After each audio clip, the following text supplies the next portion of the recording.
I want to talk about the difference between what the United States is, that being a republic, and a democracy.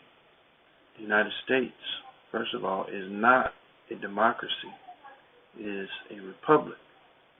Granted, I believe that each state would be considered, in essence, a democracy, though there's also a republic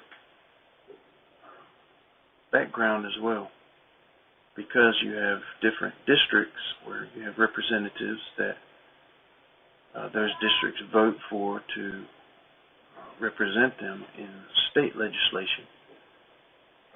And also you have the Senate, and all of these represent the people of that state.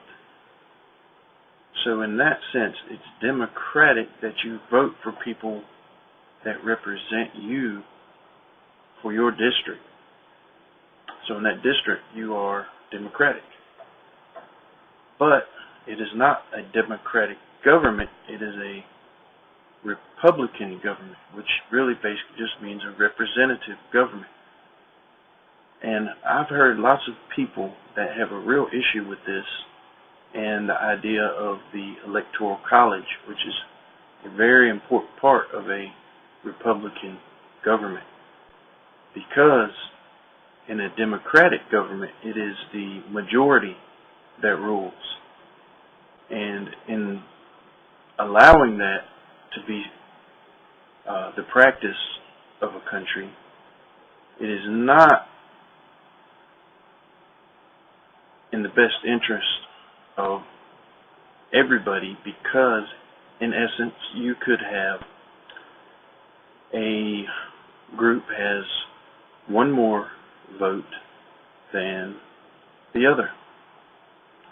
So therefore, democracy in that sense is not for the better of the people, but for a group of people, whereas it's basically an equal amount of citizens.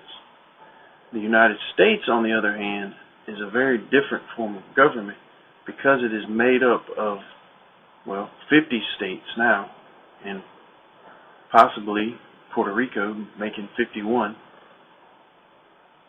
So in that being the case, each state has to be represented by its citizens. So it is not a democratic government.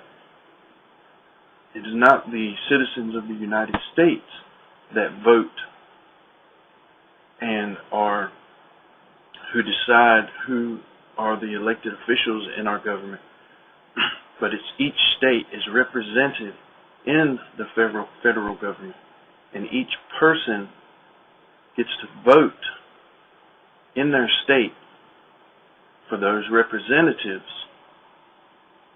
and to get the electorates for their state to whichever party the state wins, to whichever candidate, not party, candidate is a better word to use. So instead of people arguing with the issue with Hillary winning the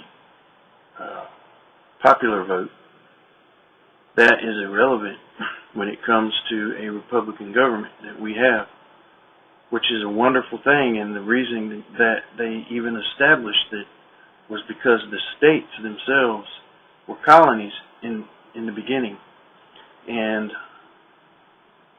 they did not want a whole group to decide who would be making laws and so forth, because of the popular vote. Because in so doing that, that state, individual state, may have the majority who have a particular candidate that they had chosen, whereas a larger state had more popular votes. Therefore, their state votes were much more significant.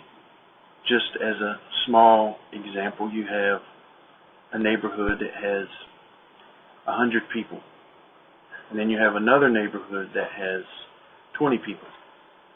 So in one neighborhood, let's say they vote for one candidate, 90 people choose one candidate, and 10 people choose another candidate. Now, in the other state, you have 20 people that choose the candidate, in which in the former state, only 10 chose that candidate. So now you have a problem because that state is not represented equally to the state that had 100 people. And that's the very purpose of having the Electoral College, is to make sure that each state is represented equally. And the Electoral College bases the number of electorates on the population of that state. But it is done fairly. The number of electorates isn't to such an extent that it would give a state an unfair advantage pertaining to the election of these federal officials, like the president, of course, which is very, very important pertaining to the Supreme Court. So in essence, when you vote for the president, you are also voting for any Supreme Court nominations that open during his presidency.